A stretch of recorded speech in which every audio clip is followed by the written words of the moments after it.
کہ اگر خدا کو مان لیں تو پھر سوال یہ ہے کہ خدا نے اس کائنات کو کیسے پیدا کیا؟ یہ ایک سوال آتا ہے ذہن میں، جس کے نہیں آتا وہ کہے گا پاگل پن ہے، خامخواہ اس پر کیوں سوچتے ہیں، لیکن جس کے ذہن میں سوال آ گیا اس کے لیے بڑی مصیبت ہو جاتی. وہ تو سوچتا ہے، انسان کا اختیار نہیں ہوتا اپنے ذہن پر، وہ لاکھ رو کے اسے مت سوچو، وہ اور سوچے گا. یہ مصیبت ہے فلسفیوں کی. کیسے پیدا کیا؟ اب ایک تصور تو یہ ہے کہ جیسے یہ میز ہے، بڑھئی نے بنایا اس کو، بڑھئی علیحدہ ہے، میز علیحدہ ہے، لیکن اس میں یہ بات ماننی پڑے گی کہ پہلے کوئی چیز تھی جس سے میز بنائی. لکڑی تو تھی نا، اس سے میز بنائی. لہذا ہندوؤں میں ایک عقیدہ یہ ہے کہ خدا بھی قدیم، مادہ بھی قدیم. خدا نے اس مادے سے یہ شے بنا دی، مادے سے یہ بنا دی.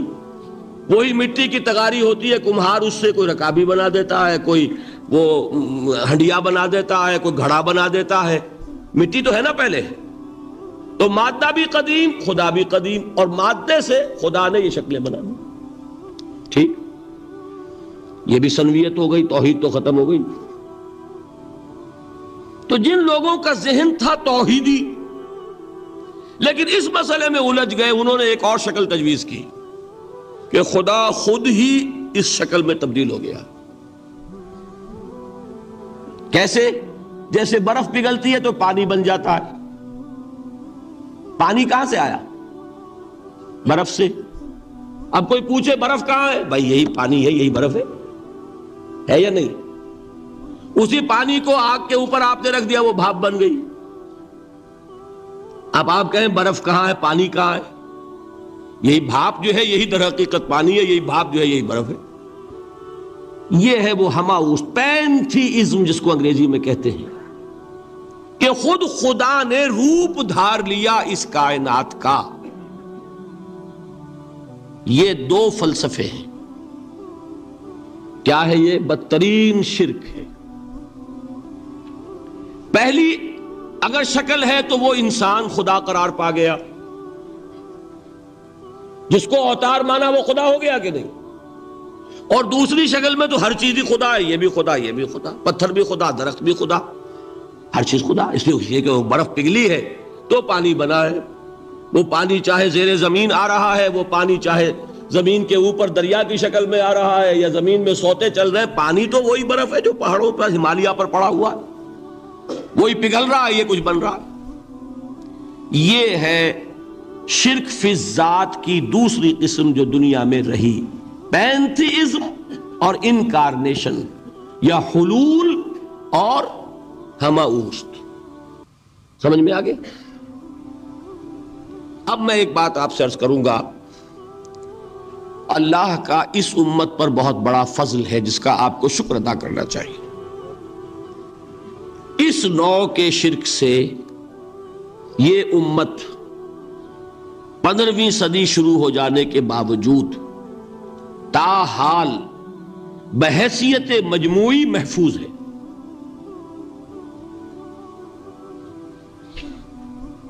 میں نے بحیثیت مجموعی کہا ہے. کوئی افراد یا عوام الناس یا جوہلا یا شعراء یا نعت گو وہ مبالغہ آرائی میں کوئی بات کہہ دیتے ہو تو وہ علیحدہ بات ہے، لیکن مسلمانوں میں کوئی مستند فرقہ اور اس کے جو مستند عقائد ہیں ان میں الحمدللہ آج تک ایسی کوئی چیز شامل نہیں. اس کا جب آپ تقابل کریں گے نا، آپ کا کیا خیال ہے عیسائیوں کو حضرت مسیح سے کتنی محبت تھی؟ اس کا تقابل کیجئے جو محبت مسلمانوں کو رہی حضور کے ساتھ. عیسائیوں کی محبت عشر عشیر نہیں بنے گی. اس محبت کے باوجود کہ ہمیں 10 گنا 100 گنا 1000 گنا زیادہ محبت ہے حضور کے ساتھ، لیکن دیکھیے کہ انہوں نے خدا کا بیٹا بنا دیا. یہاں کسی نے حضور کے بارے میں یہ بات آج تک کہی؟ یہ بہت بڑا کنٹراسٹ ہے نا. یہ در حقیقت عقیدت اور محبت کا غلو ہوتا ہے. تو عقیدت اور محبت کی کمی تو یہاں بھی نہیں، الحمدللہ ان سے زائد ہے، لیکن الحمدللہ ثم الحمدللہ ثم الحمدللہ خدا کا بیٹا تو کسی نے نہیں بنایا. اچھا میں ایک اور کنٹراسٹ آپ کو دکھاتا ہوں تاکہ آپ اللہ کا شکر کریں. حضرت علی کی کیا نسبت ہے حضور کے ساتھ؟ نبی اور امتی. حضرت علی کو خدا کہنے والے پیدا ہوئے کہ نہیں؟ بتائیے نا.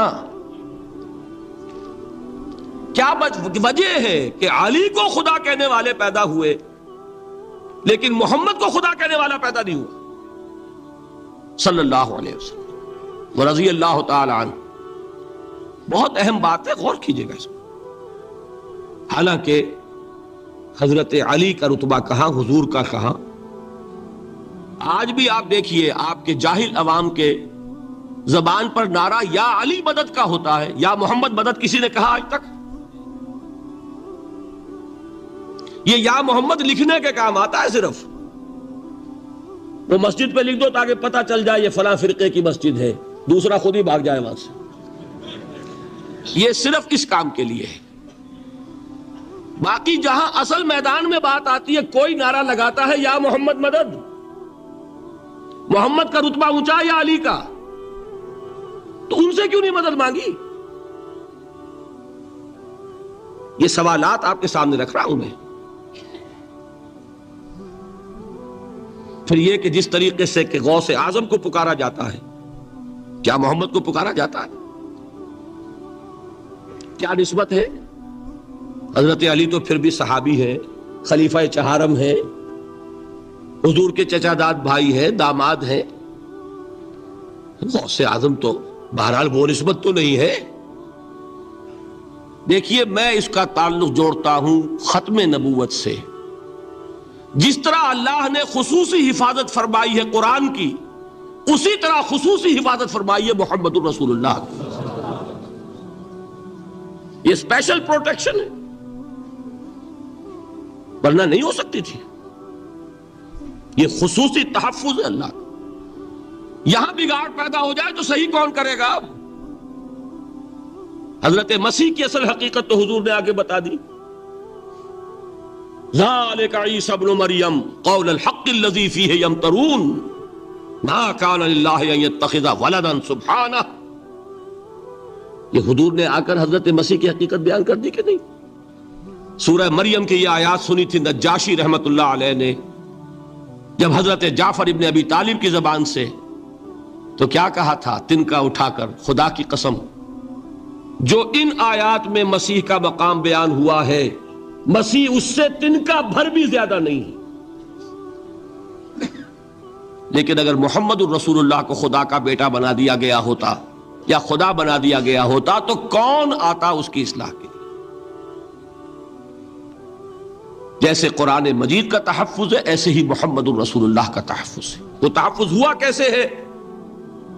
جتنا قرآن مجید نے ایمفیسائز کیا حضور کی بشریت کو، قل انما انا بشر مثلکم، اے نبی ان کو بتاتے رہیے، بار بار بتائیے کہ مجھے کچھ اور نہ بنا لینا، میں بھی بشر ہوں، انسان ہوں. ہاں مجھ پر وحی ہوتی ہے، تم پر نہیں ہوتی، یہ فرق ہے. میں رسول ہوں، تم نہیں ہو. یہ بعد میں ذرا اور مسئلہ میں واضح کروں گا. ابھی صرف یہ نوٹ کیجئے کہ یہ تحفظ جو ہے، جیسے قرآن کو تحفظ دیا لیکن اس کے لیے ذرائع بھی ہے نا. یہ حفظ قرآن کا سلسلہ جو ہے یہ اس کا ذریعہ بنا. یہ رمضان میں تراویح جو ہے اس کا ذریعہ بنی. ہمارے ملکوں کے اندر تو حفاظ کو مسجدیں نہیں ملتی، تلاش کرتے پھرتے ہیں. اور ایک جیسا کہ اینول جشن ہوتا ہے قرآن مجید کا، ہر حافظ اپنا حفظ تازہ کر رہا ہے، حفاظ لگے ہوئے ایک دوسرے کے ساتھ تازہ کرنے میں. یہ ذریعہ ہے اللہ تعالیٰ نے کہ جس کے ذریعے سے قرآن کو محفوظ کیا. تو حضور کو جو حفاظت دی اس کا ایک طریقہ کیا ہوا؟ قرآن مجید میں حضور کی بشریت کا نمایاں کرنا، اور دوسرا یہ کہ خود حضور نے ایسی باریک بینی سے روکا. یہ بھی آپ کو پسند نہیں تھا کہ میں آؤں تو تم کھڑے ہو جاؤ. سنا کہ نہیں سنا آپ نے؟ صحابہ کو آپ روکتے تھے. ایک صحابی کی زبان سے نکل گیا ما شاء اللہ و ما شئت، جو اللہ چاہے اور جو آپ چاہیں، فوراً ٹوک دیا اجعلتنی للہ ندن، کیا تم نے مجھے خدا کا مد مقابل بنا دیا؟ مشیت صرف اس کی ہے۔ یہ روک ٹوک، یہ وہ چیزیں ہیں کہ جس کی بنا پر اللہ نے تحفظ عطا فرمایا۔ یہ جو آپ نے فرمایا میری قبر کو کسی جلسے اور جشن کا مرکز نہ بنا لینا، فرمایا کہ نہیں فرمایا؟ اللہ تعالیٰ لعنت فرمائے بنی اسرائیل پر کہ انہوں نے اپنے نبیوں کی قبروں کو تو میلہ گاہ بنا لیا۔ یہ ساری وہ ہیں، یہ تحفظات ہیں، یہ بچاؤ ہے، یہ امت کو متنبہ کیا جا رہا ہے کہ محبت اور عقیدت کا غلو جیسے پہلے ہوا، یا اہل الکتاب لا تغلو فی دینکم، اے کتاب والو اپنے دین میں غلو سے کام نہ لو۔ یہ غلو محبت، غلو عقیدت ہے جس کی بنا پر وہ خدا کے بیٹے بنا دیے گئے، اور اگر وہ ہوتا یہاں اللہ کا نہ معلوم اللہ کے برابر کس طریقے سے حضور کو بنا دیا جاتا، لیکن قرآن نے خود حضور نے اس کی پیش بندی کی، جس کا ظہور ہم دیکھ رہے ہیں کہ اللہ کے فضل و کرم سے یہ امت تا حال بحیثیت مجموعی محفوظ ہے۔ البتہ دیکھیے شاعروں کی باتیں اور ہوتی ہیں، اور عوام کی اور واعظوں کی اور نعت گوؤں کی باتیں جو ہے وہ اور ہیں۔ میں جس چیز کی نفی کر رہا ہوں وہ علماء کی بات ہے۔ شاعروں کا تو قرآن مجید کے اندر خود ہی بھاڑا پھوڑ دیا اللہ نے، وَالشُّعَرَاءُ يَتَّبِعُهُمُ الْغَاوُونَ أَلَمْ تَرَ أَنَّهُمْ فِي كُلِّ وَادٍ يَهِيمُونَ إِنَّهُمْ يَقُولُونَ مَا لَا يَفْعَلُونَ۔ مبالغہ نہ کریں تو شعر میں رنگ ہی پیدا نہیں ہوتا، پھر شعر کائے کو کہنا ہے نظر کہو بھائی، مبالغے سے اس میں ایک تاثیر پیدا ہوتا۔ وہ مبالغے ہمارے شاعروں نے، ہمارے نعت گوؤں نے کیے ہیں، اور اس میں اللہ تعالیٰ انہیں معاف کرے بالکل اوتار کر الفاظ بھی استعمال کر دیے۔ وہی جو مستوی عرش تھا خدا ہو کر، اتر پڑا وہ مدینے میں مصطفیٰ ہو کر۔ بتائیے رام چندر جی کے بارے میں جو عقیدہ ہے، اب کیا فرق رہ گیا؟ بال برابر فرق ہے یا کوئی؟ اور نقطے پیدا کرتے ہیں۔ مدینے کی مسجد میں منبر کے اوپر بغیر عین کا ایک عرب ہم نے دیکھا، کیا سمجھ میں آیا؟ عرب میں سے عین نکالا کیا بنا؟ یہ نقطہ آفرینی ہے۔ اسی طریقے سے ہماری شاعری میں کچھ ہمہ کا رنگ بھی پیدا ہو گیا ہے۔ خود کوزاؤ، خود کوزا کرو، خود گلے کوزا، خود رند سبو کش، خود برسر آکوزا خریدار بے آمد بشکست و رواں شد۔ وہ خود ہی کوزا ہے، خود ہی مٹی ہے جس سے کوزا بنا ہے، خود ہی کوزے کا بنانے والا ہے۔ سمجھ رہے؟ الفاظ تو بڑے پیارے ہیں، بڑے مزیدار ہیں، آدمی ایک دفعہ وجد میں آ جاتا ہے، لیکن ہے کیا وہی ہے نا کہ وہی جو برف تھا پگھل کر پانی بن گیا۔ خود کوزاؤ، خود کوزا کرو، خود گلے کوزا، خود رند سبو کش، خود ہی اس کوزے میں شراب ڈال کے پیتا بھی ہے، خود ہی مٹی ہے، خود ہی وہ بنانے والا ہے، خود ہی کوزا ہے، خود ہی اس میں شراب ڈال کے پیتا بھی ہے، اور خود ہی اس کوزے کو توڑ کر اپنا راستہ بھی لیتا ہے۔ اب آپ اس پر سر دنیے اور جو چاہے کریں، لیکن یہ کہ اس کا ڈانڈے مل گئے کہ نہیں اسی اماؤس سے۔ لیکن یہ کسی مفتی کی بات ہے کیا، یا کسی ائمہ دین میں سے کسی کا قول ہے؟ بھائی شاعروں کی باتیں سن لیا کریں، اللہ اللہ خیر صلی اللہ۔ ان چیزوں کا بہت زیادہ سختی کے ساتھ نوٹس بھی لینے کا کوئی فائدہ نہیں ہوتا۔ بات وہ ہونی چاہیے کہ جو علماء کہہ رہے ہوں،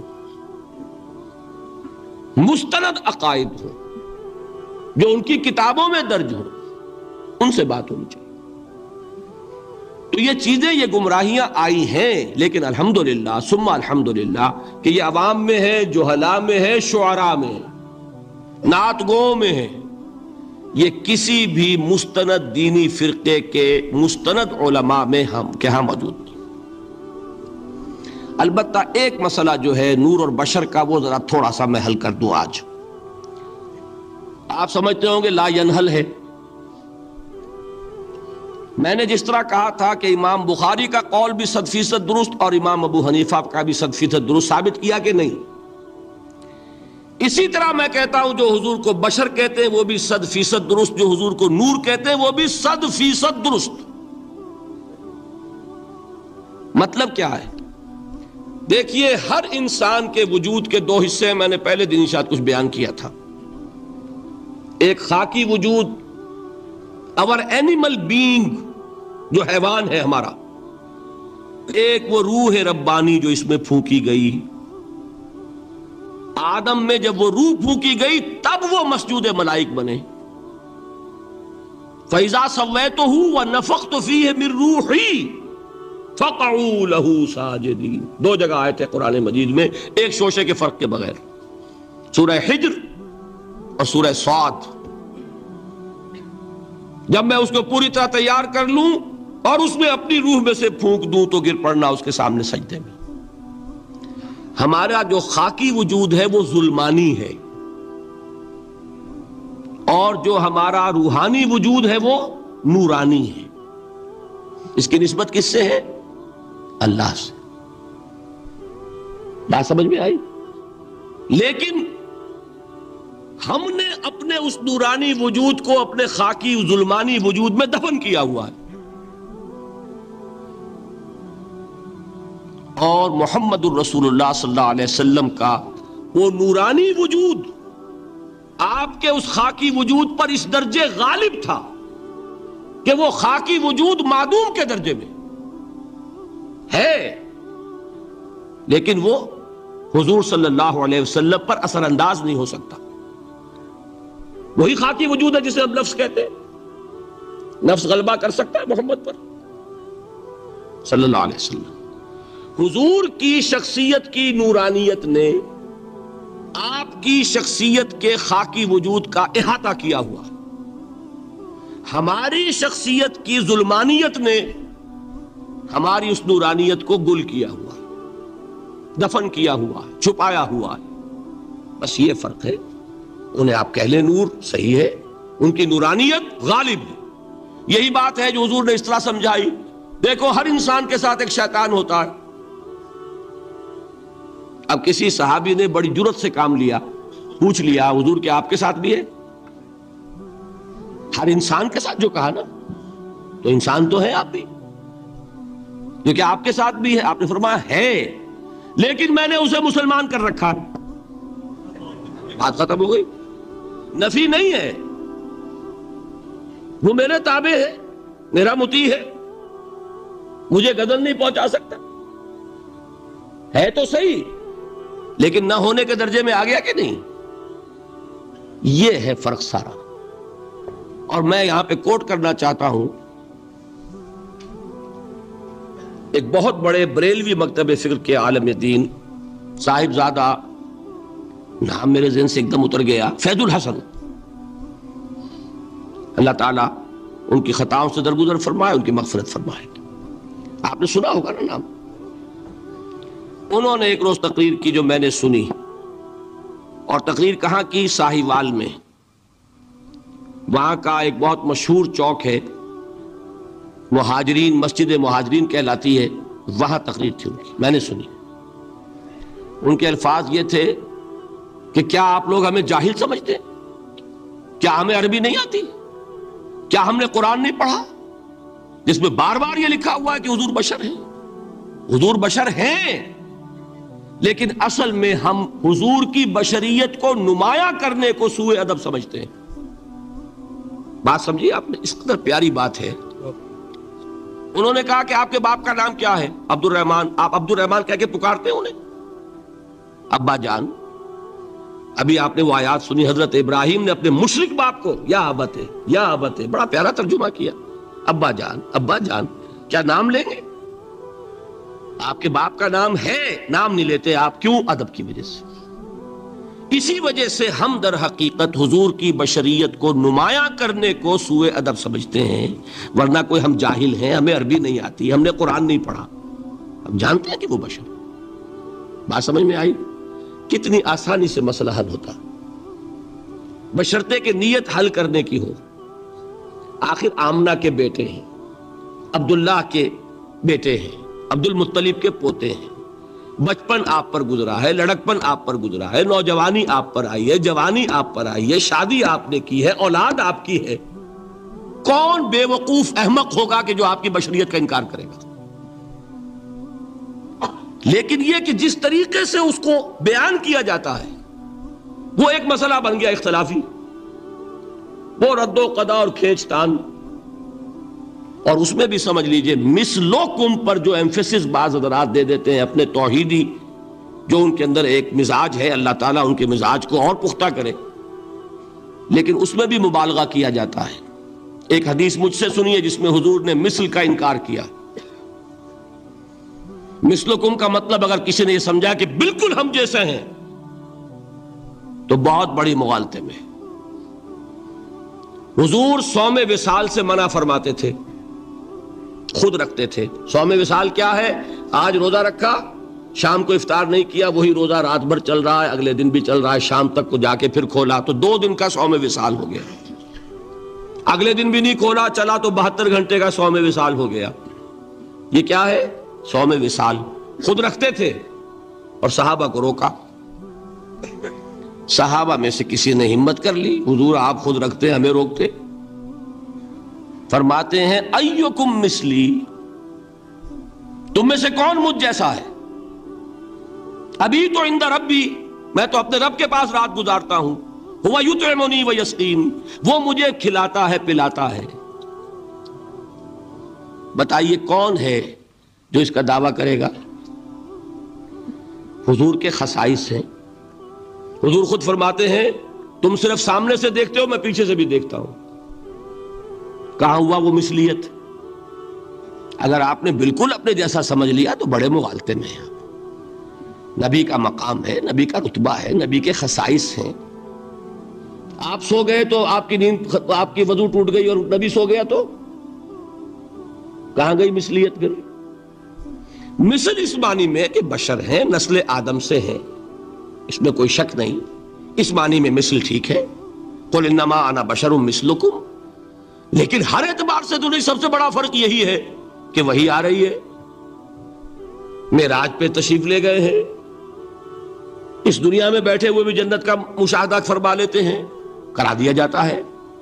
دوزخ کا مشاہدہ کرایا جاتا ہے، فرشتے کو دیکھ رہے ہیں. یہ چیزیں ہیں. اور پھر خصائص جیسا کہ میں نے عرض کیا کہ آپ پیچھے سے بھی دیکھتے ہیں. آپ کا معاملہ یہ ہے کہ آپ اگر سو جائیں تو آپ کا وضو نہیں ختم ہوگا. یہ ساری چیزیں جو ہے ان سب کو بیلنس کیجئے تو معلوم ہوگا کہ آپ بشر بھی ہیں 100% درست. لیکن آپ کی وہ نورانیت، آپ سراج منیر، ہدایت کا روشن چراغ، آپ کی جو روح انور ہے وہ آپ کے اس جسدی وجود پر اس طریقے سے حاوی ہے کہ گویا کہ اس نے اس کی ظلمانیت کو ختم کر کے رکھ دیا. اس معنی میں کوئی کہے نور مجسم تو مجھے کوئی اعتراض نہیں. یہ ہے ان چیزوں کو جمع کرنے کی شکل، خواہ مخواہ کی کھینچ تان کے سوا کچھ نہیں. بہرحال یہ پہلا حصہ ختم ہوا، شرک فی الذات. اب آئیے شرک فی الصفات. میں نے عرض کیا تھا کہ یہ ایک بڑا علمی مسئلہ ہے اور اس میں ٹھوکر لگ جاتی ہے. وجہ کیا ہے اس کو سمجھ لیں. بنیادی بات، ہماری زبان جو ہے وہ بہت محدود ہے. ہماری ہی زبان ہے جسے اللہ نے ذریعہ بنایا اپنی ہدایت کا، ورنہ ہمارے پلے نہ پڑتی بات، ظاہر ہے نا. لیکن ہماری زبان کی محدودیت ہے. اس محدودیت کا ایک مظہر یہ ہے کہ ہم جو الفاظ اللہ کے لیے بطور صفت استعمال کرتے ہیں وہی الفاظ مخلوقات کے لیے بھی کر لیتے ہیں. اللہ موجود، ہم بھی موجود. اللہ زندہ، ہم بھی زندہ. اللہ علیم، تو انسان علیم بھی علیم نہیں، علامہ بھی ہے کہ نہیں؟ یہ تو بڑا مبالغے کا لفظ ہے. انسان علامہ ہے کہ نہیں؟ اللہ دیکھتا ہے، بصیر ہے، ہم بھی بصیر ہیں۔ اللہ سنتا ہے، سمیع ہے، ہم بھی سنتے ہیں۔ اللہ کو قدرت حاصل ہے، کچھ ہمیں بھی حاصل ہے۔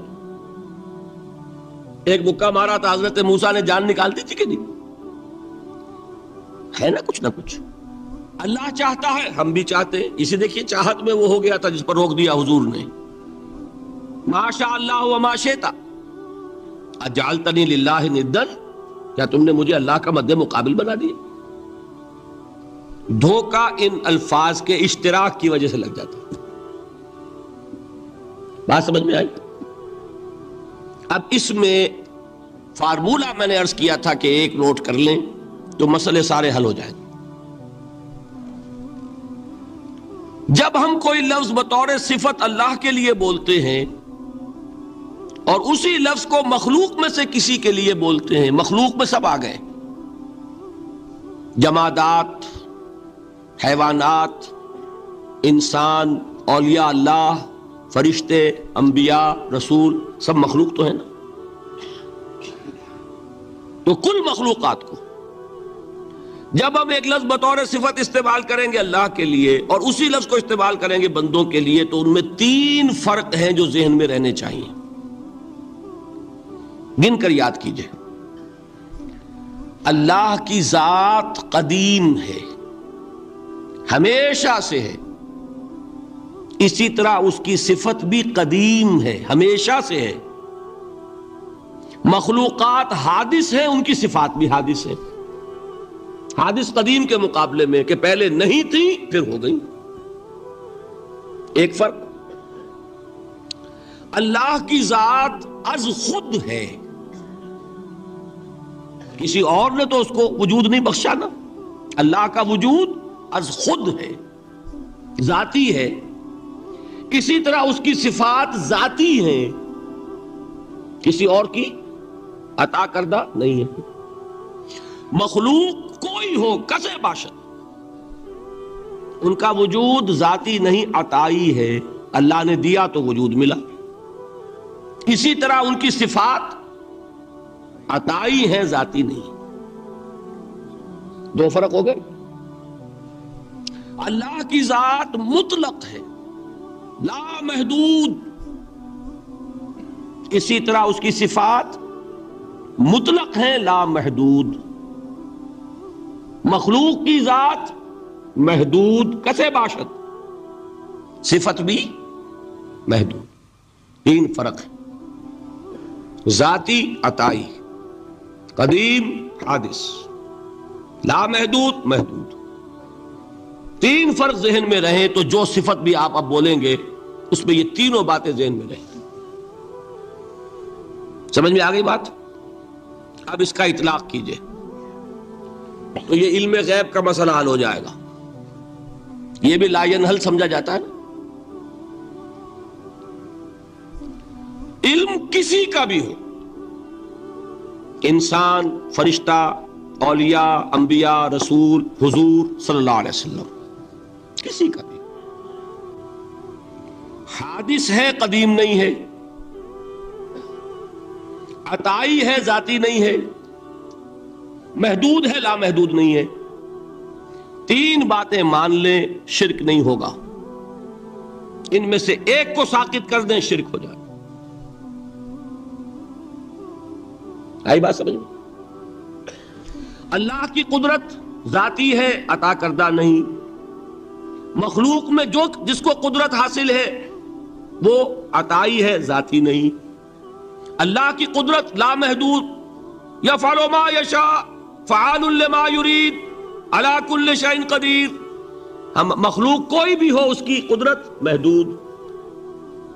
اللہ کی قدرت جب سے وہ ہے ہمیشہ سے ہے، ہمیشہ سے قدرت بھی ہے، اور مخلوق میں سے قدرت یہ حادث ہے۔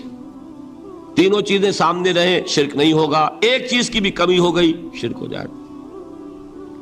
یہ ساری صفات پر لے آئیے۔ اللہ کی حیات ذاتی، ہماری عطائی، لائی حیات آئے، قضا لے چلی چلے، اپنے بس میں نہ آنا تھا نہ جانا ہے۔ زندگی اس کی عطا کردہ ہے، جب چاہے لے لے۔ اللہ کی حیات بھی ایسی ہے کیا؟ ذاتی الحی.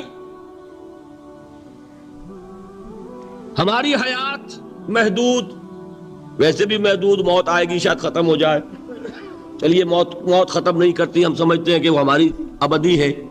محدود اس معنی میں تو ہے کھانے کو نہ ملے تو کمزوری، ذرا کام کیا تو تکان، نیند بھی آ رہی ہے، اونگ بھی آ رہی ہے. اور اس کی حیات الحی القیوم لا تاخذہ سنۃ ولا نوم. حیات ذاتی ہے، لامحدود ہے اور قدیم ہے. یہاں حیات عطائی ہے اور حادث ہے اور محدود ہے، ساری صفات. اس کو ذہن میں رکھ لیجئے. تو اب دو مسئلے میں یہاں حل کر دوں. جو لوگ کہتے ہیں حضور کو علم غیب نہیں تھا اور جو کہتے ہیں تھا، بدقسمتی سے دونوں نے ڈیفینیشن علیحدہ کر لی. جو ڈیفینیشن نفی کرنے والوں نے کی ہے اس کی وجہ سے، اس کے اعتبار سے واقعتاً نہیں تھا. انہوں نے ڈیفینیشن یہ کی ہے، تعریف یہ کی ہے، وہ علم جو خود حاصل ہو جائے. اللہ کا عطا کردہ علم جو ہے وہ کہتے ہیں وہ غیب نہیں ہے. تو وہ بھی مانتے ہیں کہ ہر علم جو حضور کو حاصل ہے وہ اللہ کا عطا کردہ. میں سائی والی میں یہ سارے مرحلے میں نے طے کیے نا اپنے زمانہ طالب علمی میں. مولانا منظور احمد شاہ صاحب ہیں سائی وال میں ایک، میں ان کے پاس حاضر ہوا. میں نے کہا جی یہ مسئلہ کیا ہے علم غیب کا، مجھے ذرا سمجھائیں. انہوں نے ایک کتاب اپنی نکالی کہ دیکھیے صاحب، ہم حضور کے علم کے بارے میں یہ باتیں مانتے ہیں. حضور کا علم حادث ہے، قدیم نہیں ہے. حضور کا علم محدود ہے، لا محدود نہیں ہے. حضور کا علم عطا کردہ ہے، ذاتی نہیں. میں نے کہا یہ تین باتیں اگر آپ مان لیں تو میرا تو جھگڑا کوئی نہیں آپ سے. ہوتا کیا ہے جب آئیں گے وعظ میں، خطابت میں، تو عالم ما کان وما یکون، اب الفاظ وہ استعمال کر جائیں گے. ایک واعظ ہے، عام مقرر ہے، واہ واہ ہوتی ہی نہیں، نعرے لگتے ہی نہیں، محفل میں گرمی آتی نہیں جب تک کہ ایسے مبالغے نہ کریں. لیکن وہ چیز لکھی ہوئی ان کے ہاں ہے کہ حضور کا علم حادث ہے، قدیم نہیں ہے. حضور کا علم محدود ہے، لا محدود نہیں ہے. حضور کا علم عطائی ہے، ذاتی نہیں ہے. ان تینوں چیزوں کے بعد کوئی بڑے سے بڑا وہابی اور بڑے سے بڑا اہل حدیث بھی انکار نہیں کرتا. باقی یہ بات جان لیجئے کہ غیب اور حضور یا شہادہ یہ در حقیقت عام انسانوں کے اعتبار سے الفاظ استعمال ہوئے. جب قرآن میں کہا جاتا عالم الغیب والشہادہ، اللہ غیب اور جو ظاہر ہے یا موجود ہے سب کا جاننے والا ہے، تو مجھے بتائیے اللہ کے لیے کوئی غیب ہے؟ اللہ کے لیے کوئی شے غیب ہے؟ تو کیوں کہا جا رہا ہے عالم الغیب والشہادہ؟ وہ ہمارے اعتبار سے کہا جا رہا ہے. جو تمہارے لیے غیب ہے اللہ اس کو بھی جانتا ہے، اور جو تمہارے سامنے اللہ اسے بھی جانتا ہے. اللہ کے لیے تو کل شہادہ ہے. کسی شے کا لا یعزب عنہ مثقال ذرۃ فی السماوات والارض، آسمانوں اور زمین کا ایک ذرہ بھی اس سے غائب نہیں ہوتا. غیب کا وجود کیا اللہ کے لیے؟ تو یہ الفاظ مستعمل ہے ریلیٹو ہمارے اعتبار سے، اور ہمارے اعتبار سے جو شے غیب ہے اس میں سے ایک حصہ اللہ دیتا ہے نبی کو، تبھی تو نبی بنا. فرشتے کو دیکھا، فرشتہ ہمارے لیے غیب ہے. جنت دکھائی کہ نہیں دکھائی، ہمارے لیے غیب ہے کہ نہیں ہے.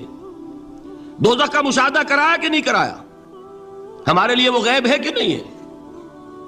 جو چیزیں ہمارے لیے غیب ہیں انہی کے پردے اللہ کچھ اٹھاتا ہے. کل غیب نہیں. کل غیب کا علم ہو جائے گا تو وہ شرک ہو جائے گا. کل کا لفظ جہاں آیا شرک ہوا. جب آپ کہہ رہے ہیں محدود ہے، لا محدود نہیں ہے، تو کل کا لفظ استعمال نہیں کر سکتے. لیکن غیب میں سے کچھ علم دیا گیا تبھی تو نبی بنا، ورنہ میرے اور نبی میں فرق کیا ہوا پھر؟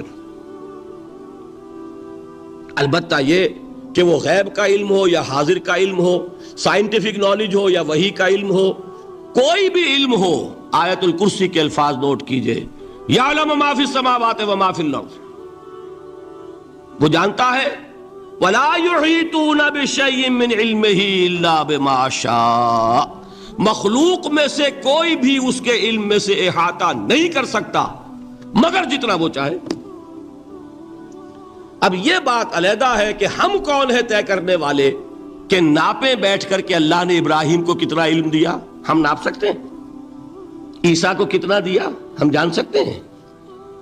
تو ابراہیم کا، موسیٰ کا، عیسیٰ کا نہیں ناپ سکتے تو محمد رسول اللہ کا کہاں ناپیں گے؟ یہ پاگل پن ہے، یہ ہے جو غلطی ہوتی ہے۔ ہم کون ہے طے کرنے والے؟ اللہ نے اپنے نبی کو دیا جو دیا، بات ختم۔ کل نہیں کہیں گے، کل کہا شرک ہو جائے گا، ذاتی کہا شرک ہو جائے گا۔ عطائی ہے، جو دیا اللہ نے دیا، اور کل نہیں دیا، جتنا چاہا دیا۔ ہے حادث، قدیم نہیں، تینوں چیزوں مان لیجئے تو شرک کا کوئی شائبہ نہیں ہوگا۔ باقی جہاں ایک طرف قرآن میں وہ آیات ہیں کہ اللہ کے غیب کو کوئی نہیں جانتا، ٹھیک، وہاں یہ بھی ہے کہ لا یظہر غیبہ، لا یظہر علی غیبہ الا من ارتضی بالرسول، وہ اپنے غیب پر قابو نہیں دیتا مگر اپنے رسول میں سے جس کو چاہے۔ یہ دونوں آیتیں قرآن کی ہے کہ نہیں؟ اسی لیے در حقیقت جو غیب کی نفی کرتے ہیں حضور سے، وہ کہتے ہیں کہ از خود معلوم ہونے والی شے غیب ہے۔ ہم کہتے ہیں از خود تو کوئی بھی شے کسی کو معلوم نہیں، ہمیں حاضر کا علم بھی اللہ ہی دیتا ہے تو ہوتا ہے، غیب کا تو بہت دور کی بات ہے۔ یہ مسئلے بڑے سیدھے ہیں، خام خواہ ہم نے پیچیدہ بنایا ہوا ہے۔ خدا کے لیے ان مسئلوں کو سلجھائیے اور جوڑیے، کاٹنے کی بجائے جوڑنے کی فکر کیجیے کہ بھائی یہ اپنی اپنی جگہ پر علیحدہ علیحدہ تم نے تعریفیں کر رکھی ہیں اس لیے جھگڑ رہے ہو، ورنہ دونوں باتیں صحیح ہیں۔ ایک مسئلہ ذرا اور زیادہ علمی ہے، میں ذرا پریشان ہو رہا ہوں کہ وقت زیادہ ہو رہا ہے، وہ مسئلہ ہے وحدت الوجود کا۔ ہمارے بہت سے صوفیہ وحدت الوجود کے قائل ہیں، اور ہمارے کچھ لوگ جو معترض ہیں وہ وحدت الوجود اور ہمہ اوست کو کنفیوز کر دیتے ہیں، ایک سمجھ لیتے ہیں۔ ہمہ اوست میں بیان کر چکا ہوں کہ بدترین شرک ہے، وحدت الوجود اور شے ہے، باریک بات ہے، سمجھ میں نہیں آتی عام لوگوں کے، سادہ ترین الفاظ میں آپ کو سمجھاتا ہوں۔ ایک نظریہ یہ ہے کہ اللہ ہی نے یہ روپ دھار لیا، یہ ساری چیزیں بالفعل موجود ہیں، یہ بھی ہے، یہ بھی ہے، یہ بھی ہے، اور یہ سب اللہ ہی ہے۔ یہ بدترین شرک ہے، شرک فی الذات۔ ایک لوگوں کی رائے یہ ہے کہ یہ کچھ ہے ہی نہیں، یہ سراب ہے۔ سراب میں کیا ہوتا ہے؟ آپ کو پانی نظر آتا ہے نا؟ ہوتا ہے پانی؟ نہیں۔ ہر چند کہے کہ ہے، نہیں ہے، ہے ہی نہیں، بس اللہ ہی ہے، یہ ہے ہی نہیں۔ دیکھیے ایک شعر ہے، کل ما فی الکون وہم او خیال اور رکوس فی المرایا او ظلال، اس کائنات میں جو کچھ ہے یا تو وہم ہے یا خیال ہے، یا جیسے شیشے میں عکس ہوتا ہے، آپ ادھر کھڑے آئینے کے نظر آ رہے ہیں، ادھر بھی ہے، ادھر کوئی نہیں، یا جیسے سایہ ہوتا ہے، سایہ درخت کا سایہ زمین پر پڑ رہا ہے، اس کا کوئی وجود ہے؟ تو ایک رائے یہ، آپ اس سے اختلاف کریں، اسے پاگل پن کہہ دیں، کیا بیوقوفی کی بات کر رہے ہیں؟ جو چاہے آپ کہہ دیں، شرک نہ کہیے۔ وہ کہتے ہیں موجود صرف ایک ذات اللہ کی ہے، حقیقتاً موجود، یہ جو کچھ نظر آ رہا ہے یہ موجود ہی نہیں ہے، اس کو شرک نہیں کہیں گے۔ اسے اختلاف کریں، کوئی ضروری نہیں ہے کہ آپ مانیں ان کی بات، میں یہ نہیں کہہ رہا کہ آپ ضرور مانیں۔ شیخ احمد سرہندی رحمت اللہ علیہ نے اسے سمجھایا ہے، اس کائنات کی حقیقت کیا ہے، ایک مثال سے۔ ان کے نظریے کو وحدت الشہود کہتے ہیں نا، وحدت الشہود، وحدت الوجود۔ شاہ ولی اللہ دہلوی نے فیصلہ کیا ہے کہ دونوں میں باریک سا فرق ہے، کوئی فرق نہیں ہے، تعبیر کا فرق۔ وہ مثال دیتے ہیں کہ دیکھیے ایک مشعل لیجئے، مشعل کیا ہوتی ہے؟ ایک لکڑی ہے، اس کے ایک سرے کے اوپر آپ نے کپڑا وغیرہ باندھ کے تیل ڈال کے آگ لگا دی، شعلہ جوالا ہے، ایک شعلہ، ٹھیک؟ وہ فرماتے ہیں کہ اس کو تیزی کے ساتھ ایک دائرے میں حرکت دیجئے، آپ کو آگ کا دائرہ نظر آئے گا؟ دیکھنے والے کو نظر آئے گا کہ نہیں؟ کیا دائرہ فی الواقع موجود ہے؟ بات ثابت ہو گئی کہ نہیں ہے، نظر آ رہا ہے۔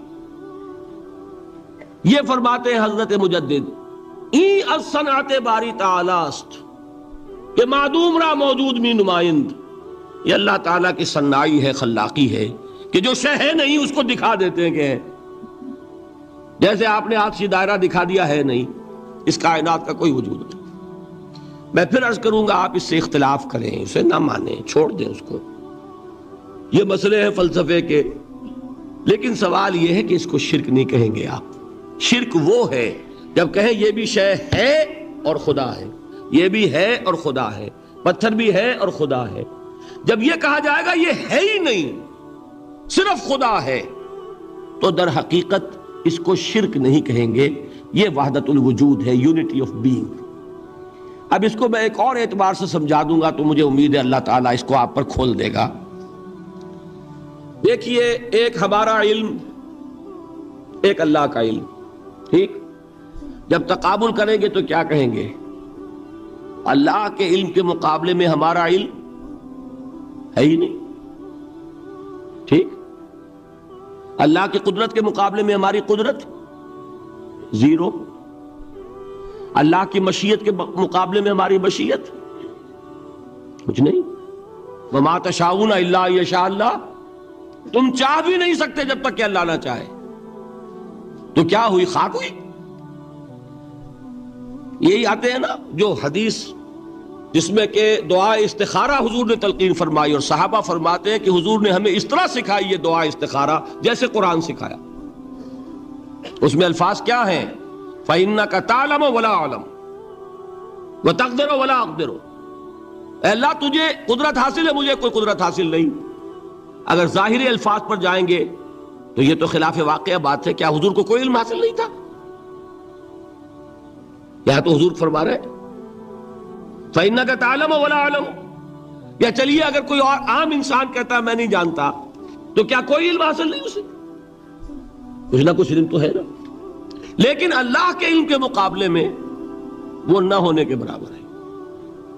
اسی طریقے سے سمجھ لیجئے اللہ کے وجود کے مقابلے میں اس کائنات کا وجود نہیں ہے۔ بات ختم ہو گئی، مسئلہ صاف ہو گیا۔ حقیقی وجود صرف اللہ کا ہے، یہ اعتباری ہے، یہ ٹرانزینٹ، آل از چینج، پینٹارائم، بدل رہی ہے ہر شے، کسی چیز کو ثبات نہیں۔ آپ ایک لمحے پہلے جو آپ تھے وہ آپ، ایک لمحے بعد وہ آپ نہیں ہیں، بدل گئے آپ۔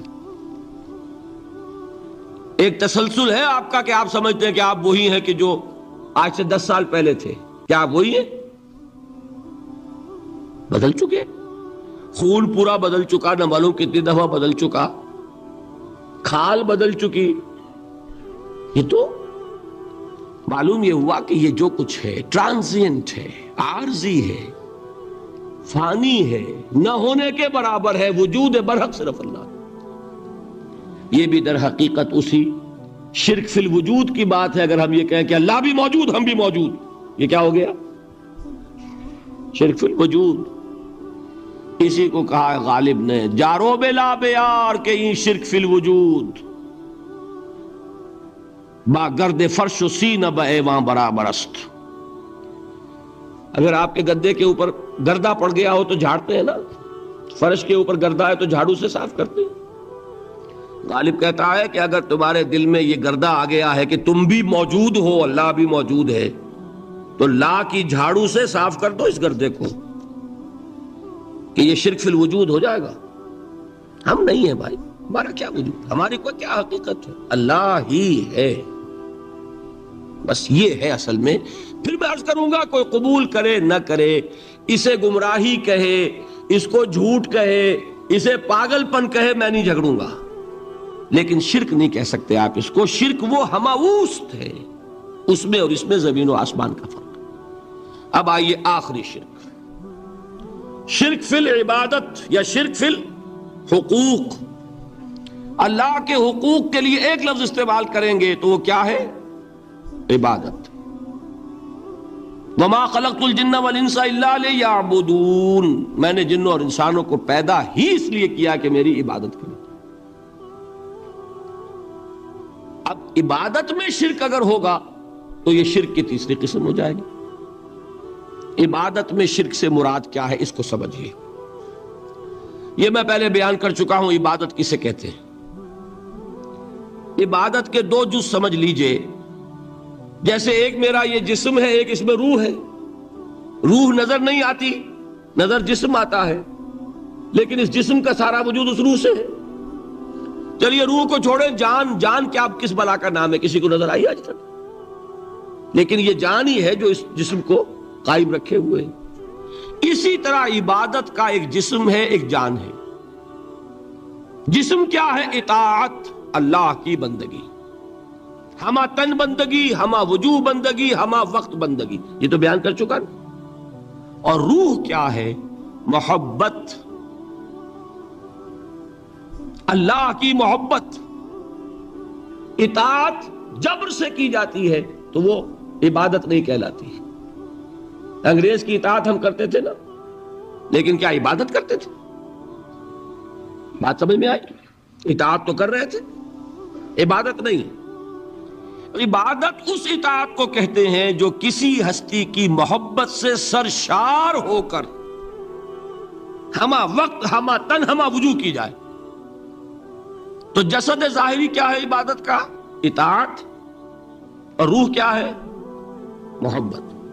اب ان دونوں کے اعتبار سے شرک کیا ہے، توحید کیا ہے، اس کو سمجھ لیجئے.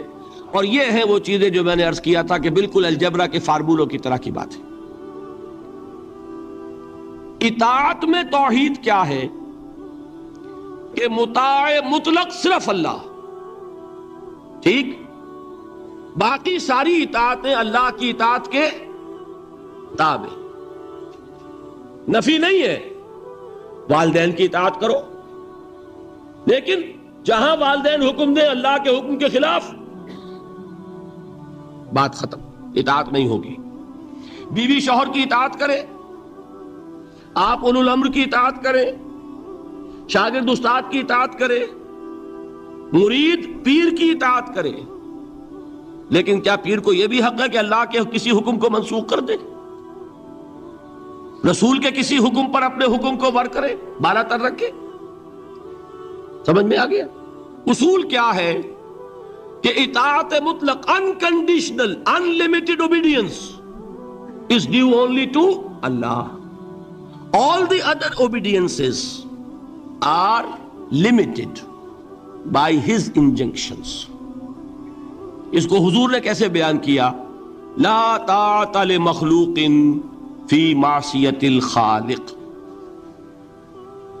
مخلوق میں سے کسی کی اطاعت نہیں ہوگی جس میں خالق کی معصیت لازم آ رہی ہو. جہاں اللہ کا کوئی حکم نہیں ہے آپ میرا حکم مان لیجئے، یہ شرک نہیں ہوگا. جہاں اللہ کا حکم ہے اس کے خلاف میں حکم دوں اور آپ مان لیں تو یہ شرک ہو جائے. بات سمجھ میں آ گئی کہ نہیں؟ اب اس کو اپلائی کیجئے. ایپلیکیشن بالکل انڈیویجول لیول پر کیجئے. پہلے اللہ کا حکم کیا ہے؟ فجر کا وقت ہو گیا، نماز پڑھو. نفس کا حکم کیا ہے؟ سو. آپ نے اطاعت کی نفس کی، آپ کا مطاع کون ہوا؟ نفس. اور اللہ کی معصیت میں ہوا کہ اس کے حکم کے تابع ہوا، تو آپ کا نفس کیا بن گیا؟ آپ کا خدا، معبود. یا غلطی ہے اس میں کوئی؟ اس شرک کو پہچانیے ذرا. کون بچے گا اب؟ بات سمجھ رہے؟ اگر تو وہ فارمولہ صحیح ہے تو پھر یہ اپلائی ہو گیا. اب آپ کے اندر اتنی ہمت ہونی چاہیے، یا یہ سوچئے کہ فارمولے میں غلطی ہے. یو کین ریفر بیک، آئیے دوبارہ دیکھیے، فارمولہ صحیح ہے. لا طاعت لمخلوق، میرا نفس مخلوق ہے کہ خالق ہے؟ مخلوق. میں نے اپنے نفس کی اطاعت کی اپنے خالق کی معصیت میں، تو میرا مطاع کون ہوا؟ نفس. جو مطاع ہے وہی معبود ہے، میرا معبود کون ہوا؟ نفس. اس کو کہتے ہیں مولانا روم، نفس ما ہم کم ترس فرعون نیست، لیکن اورا عون ایرا عون نیست. میرا نفس بھی فرعون سے کم نہیں ہے. فرعون نے کیا کہا تھا کہ یہ مملکت میری ہے مصر کی، یہاں میرا قانون چلے گا. الیس لی ملک مصر، کیا مصر کی حکومت میری نہیں ہے؟ میں نہیں جانتا کون اللہ کون رسول، کیا حکم صحیح کیا غلط، میرا حکم چلے گا. تو میرا نفس بھی تو یہی کہتا، میں نہیں جانتا کیا اللہ کا حکم کیا رسول کا حکم، میری مرضی پوری کرنی پڑے گی، میری خواہش، میری چاہت، میری تمنا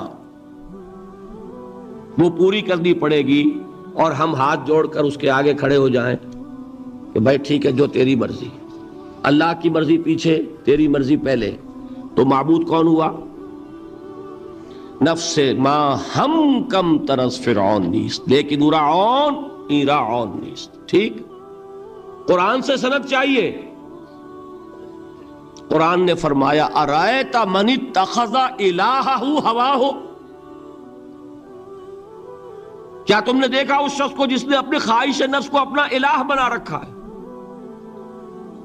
الہ کا لفظ وہ ہے جو آپ کے کلمہ طیبہ میں ہے، کہہ رہا ہے لا الہ الا اللہ، اور تسبیح پڑھ رہا ہے لا الہ الا اللہ، اور جب فارغ ہوتا ہے تو نفس کو فوراً معبود بنا لیتا ہے.